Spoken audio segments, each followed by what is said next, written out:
Bonjour à tous et bienvenue dans cette capsule vidéo sur la stéréochimie. Donc aujourd'hui on va voir quelques méthodes qui vont nous permettre de répondre plus facilement au QCM le jour du concours. Première méthode, la méthode RS.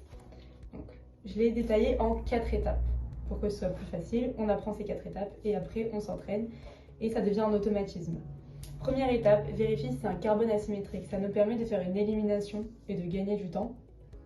Si le carbone n'est pas asymétrique avec 4 substituants différents, en fait, il ne pourra pas avoir de configuration ni R ni S. 2. Numéroter en Z croissant les substituants. Donc là normalement, c'est dans votre fiche de cours. Il faut les apprendre par cœur. Par exemple, que l'acide carboxylique, ça vient avant les alcools, etc. Troisième étape. Ça, c'est une étape qu'on ne doit pas tout le temps faire, mais il ne faut pas l'oublier parce qu'elle est importante. C'est que si le numéro 4 il est dans le plan, alors on va le permuter avec le substituant arrière. Et ensuite, quatrième étape, faire le sens de 1, 2 et 3. Si le numéro 4 il est en arrière, alors notre configuration R elle reste en configuration R et pareil pour S. Par contre, si notre numéro 4 il est à l'avant ou il est dans le plan mais qu'on l'a changé donc en étape numéro 3, alors un S se change en R et un R se change en S. On va donc maintenant faire l'exemple de la méthode qu'on vient de voir. Donc première étape, vérifier si c'est un carbone asymétrique avec 4 substituants différents. Donc c'est le cas, on a 4 substituants différents, un carbone sp3, c'est bon. Numéro 2, numéroter par ordre de Z croissant. Donc OH vient en premier, NH2 en deuxième, et ensuite on a 2 carbones qui vont être liés. Ce carbone-là, il va être lié à un oxygène, et ce carbone-là à un hydrogène. Donc c'est ce carbone-là qui prend la priorité, et ensuite le quatrième ici. C'est bon. Troisième étape, donc c'est l'étape qui va consister à voir si notre quatrième substituant est dans le plan ou pas. Ici c'est le cas, s'il est dans le plan, on va permuter notre substituant numéro 4 avec notre substituant arrière. Donc ici notre substituant numéro 4 devient notre numéro 3 et notre numéro 3 devient notre numéro 4. C'est bon. Et ensuite, quatrième étape, on va donc faire l'ordre 1, 2, 3. Ordre 1, 2, 3, on est dans le sens des aiguilles d'une montre. Un petit moyen mnémotechnique pour se rappeler que l'ordre des aiguilles d'une montre, c'est une configuration R. C'est que Rolex, c'est une marque de montre. Donc ordre des aiguilles d'une montre, R comme Rolex. Donc là, on est en R, mais c'est pas fini. On doit vérifier. Si notre quatrième substituant, il est à l'arrière, un R reste un R. C'est pas le cas. Si notre quatrième substituant il est dans le plan ou à l'avant, un R devient un S et inversement. Ici notre quatrième substituant est dans le plan, donc un R devient un S.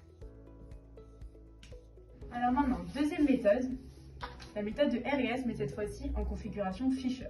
Ok, on va refaire comme tout à l'heure, numéroter en Z croissant, sens de rotation de 1, 2, 3. Et maintenant, la troisième étape, si notre numéro 4 il est sur l'axe horizontal, alors un R devient S. Si notre numéro 4 est sur un axe vertical, alors un R reste un R.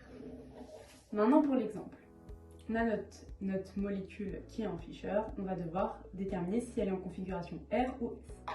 Première étape, numéroter par Z croissant. Donc 1 l'oxygène, 2 l'azote qui fait partie du groupement amine, et ensuite on a 2 carbones qui rentre en jeu. Lui, il est lié à des oxygènes et lui à des hydrogènes. Donc, lui gagne la troisième place et celui-ci la quatrième. C'est bon. Deuxième étape. On va donc faire l'ordre 1, 2, 3. 1, 2 et 3. On est dans l'ordre inverse des aiguilles d'une montre. Donc, on est dans une configuration S. Okay. Et ensuite, troisième et dernière étape, on vérifie si notre quatrième substituant est sur la ligne verticale, alors un S reste un S. En revanche, s'il est sur la ligne horizontale, un S devient un R et un R devient un S. Ici, notre quatrième substituant, il est sur la ligne horizontale. Notre configuration S, elle devient une configuration R. Maintenant, donc, on va rester en Fischer, mais on va voir une méthode un petit peu particulière de la méthode Fischer avec les oses. Ok, c'est, je pense, la méthode la plus simple que vous pourrez voir sur la stéréochimie. Donc quand on a un ose, ici on a le glucose. Quand le OH il est à droite, c'est une configuration R. Quand le OH il est à gauche, c'est une configuration S. Un petit moyen mnémotechnique, comment on dit droite en anglais? On dit right, donc R. Ok. On va du coup faire l'exemple directement avec la molécule de glucose. Ici, notre OH, il est à droite. Donc ce carbone-là, on va l'appeler carbone 1, il est en configuration R. Ce carbone 2, pareil, OH à droite. Donc le 2, il est en configuration R. Celui-là, notre carbone 3, le OH, il est à gauche. Donc notre carbone 3, il est en configuration S. Et pareil pour le 4, il est à droite. Maintenant, on commence à comprendre. Et donc, on est en configuration R. Maintenant, nous allons voir une méthode pour passer de la configuration Haworth à la configuration Cram.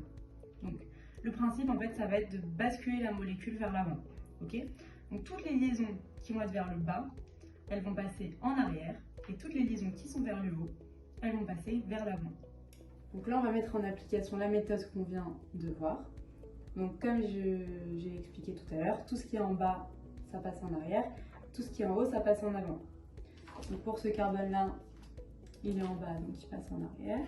Le deuxième, pareil, en bas, donc en arrière. Celui-ci, par contre, il est en avant, il est en haut, donc il passe en avant. Pareil, en bas, en arrière, et en haut, en avant. Voilà, c'est tout simple. Maintenant, on va voir une méthode pour passer de Newman à Cram. Ok? Donc, dans un premier temps, pour le carbone, celui qui est devant, on va le passer à gauche. Celui qui est derrière, on va le passer à droite. En fait, il faut essayer de visualiser comment on va regarder en Newman. En Newman, en fait, notre molécule, elle va être comme ça. Ok? Avec des substituants, peu importe. En fait, on va le regarder d'en face. Et nous, ce qu'on veut en fait pour le passer en Cram, c'est de le regarder en vertical.